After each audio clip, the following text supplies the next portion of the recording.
So sa video na to, kukulayan natin yung kuha natin sa Osmo Action 4 na nakadilag color profile or yung flat color profile. So ito yung kuha natin, kukulayan natin. Pero before that, syempre magko-correct muna tayo. Pupunta tayo dito sa color page. So, by the way, this is DaVinci Resolve. I assume na meron na kayong background konti sa DaVinci Resolve. Ang uunahin natin, lalagyan natin ng label, node label CST or Color Space Transform. Hindi nyo nakikita yung effects, click nyo lang dito, effects, tapos hanapin nyo yung Color Space Transform. So drag nyo dito, CST sa ating node. Co-convert natin to para maging Rec 709 na color space. Para makita natin yung totoong kulay na intended naman para sa mga display, mga monitors natin, TV. So, color space, Rec 709, ayan. Output gamma, Rec 709. So, nakikita natin, medyo nag-iba na yung kulay. Input color space, DJI, D-gamut. Kasi, galing ito ng DJI na camera. Tapos, input gamma, DJI din.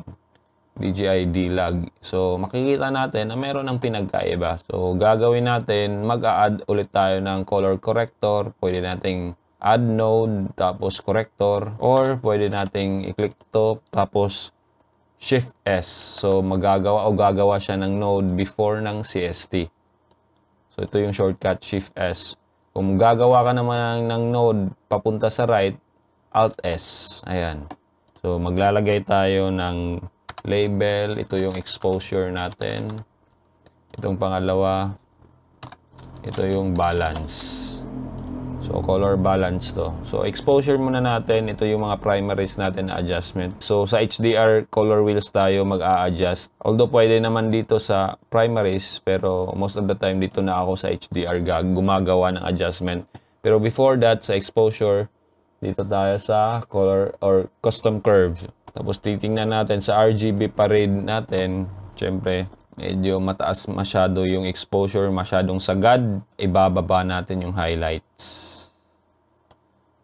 Forward lang natin itong ating video. Siguro dyan. Dyan. Dyan lang. So nakababa na ating highlights. Tapos tataas natin ng konti yung shadows para balik ulit yung details. Ayan. So, click na natin off, before, after. Before, after. Sa balance naman, nakikita natin dito sa waveform, medyo warm yung kulay niya. Dominant yung red. So, ang gagawin natin dito sa global wheel, push natin yung blue para mag-normalize or para maging putito. Meaning, naging neutral siya na kulay. Push natin to the color side.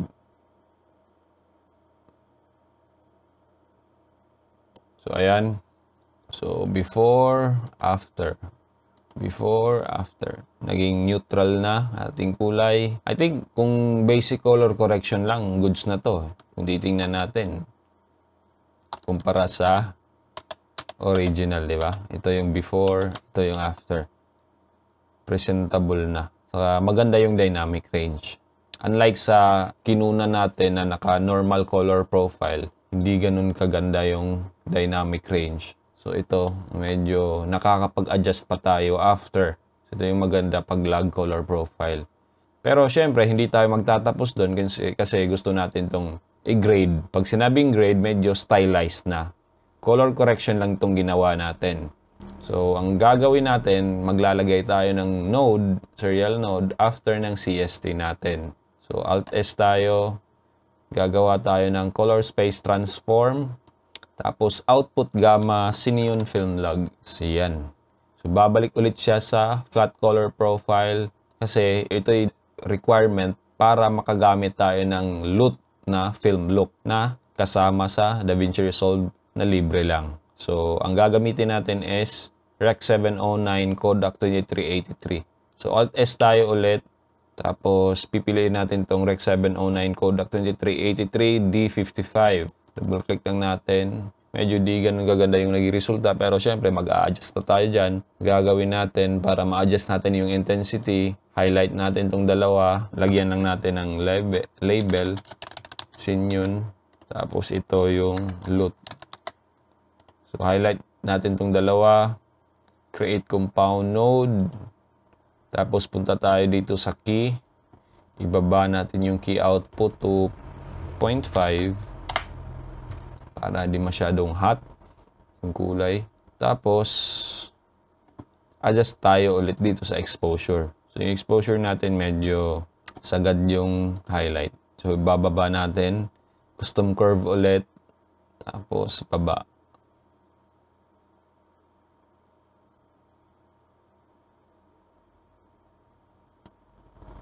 Tapos itong shadow itataas natin.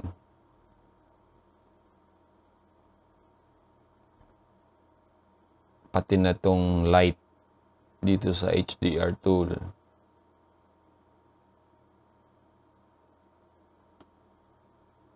Baba ulit natin konti yung curve.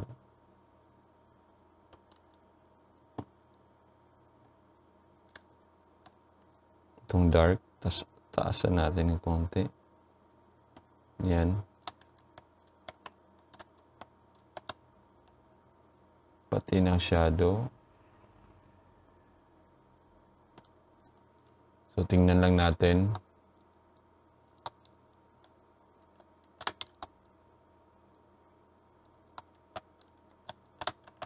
Medyo mainit na itong isa. So, dito sa highlight, baba lang natin.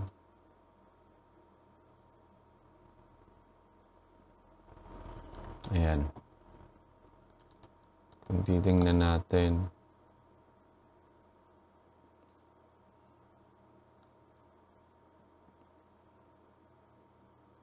yun. Goods na. Nagmumukhang presentable na siya. So, sa 4 na nodes na yan, medyo nagkaroon na tayo ng magandang resulta. So, depende na sa inyo kung mag-a-adjust pa kayo. So, sabihin na lang natin, mag-a-adjust tayo konti sa saturation. So, dito, lalagay ulit tayo ng isang node. Tapos, saturation ang ilalagay natin. Babaan lang natin yung blue. Punta tayo dito sa saturation niya, sa hue versus saturation. Tapos, click natin itong blue. Iwa-widen lang natin para hindi masyadong harsh yung selection. Tapos, ibababa natin to. So, before, after. Before, after. So, pwede pa tayong mag-adjust konti. Lalagay tayo ng secondary adjustment sa temperature niya. Di na natin gagalawin tong balance niya na ginawa natin kanina. Ito na lang temp. Itataas natin konti yung temperature niya. Tapos, dito sa 10, ibababa natin.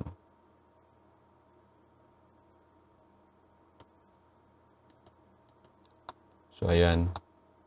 Before, after, before, after. So, hindi siya ganun ka aggressive yung adjustment natin, pero I think mas okay to. So, before, after. Before, after. So, napaka laki ng difference. Actually, pwede pa nating itaas konti yung warmth or yung temp niya.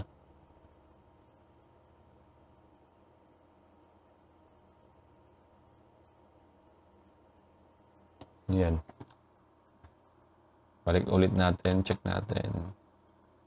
Ayan. Before, after. So, I hope makatulong tong video na to sa mga aspiring content creator dyan or mga mahihilig lang din mag-color grade or gustong matuto pagdating sa color grading.